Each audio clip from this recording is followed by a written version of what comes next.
Talking with Vaughn Palmer and Keith Baldry on a cutting edge of the ledge. Suzanne Anton is promoting the idea of bringing back streetcars in Vancouver. The mayor, Gregor Robertson, says it's pie in the sky. I talked with Anthony Pearl, urban studies prof from Simon Fraser University. He quite likes the idea.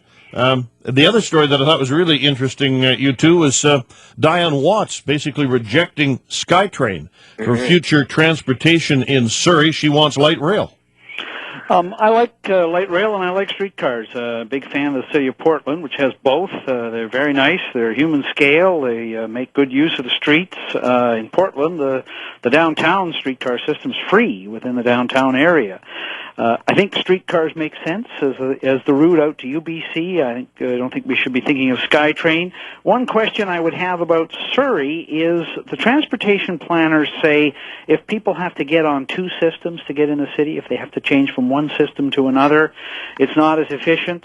I think that was the reason Bill went to SkyTrain to get to the Tri-Cities rather than what they were originally talking about out there, which was light rail.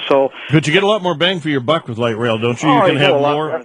Yeah, and it's more user friendly, and the SkyTrain is expensive. Diane Watts is correct. I mean, that's the big money part of the transportation system. And I wonder, as we go forward with an increasing pressure to build new things, whether a cheaper option is inevitable, and whether light rail or some form of light rail is inevitable in future expansion. And it's interesting that Watts, I mean, that's where SkyTrain goes. It's supposed to be extended further into Surrey, and if she's raising a red flag right now, I think this is a significant development and may have an impact throughout the system, because if she really sticks to her guns and insists no more SkyTrain in Surrey, that's going to force the regional planners to go back to the drawing board, and perhaps light rail is an option that may emerge.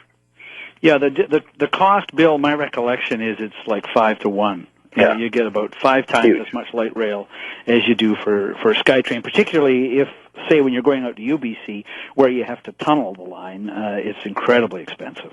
And I must say I like the idea of streetcars just based on any place I've been where they've got them.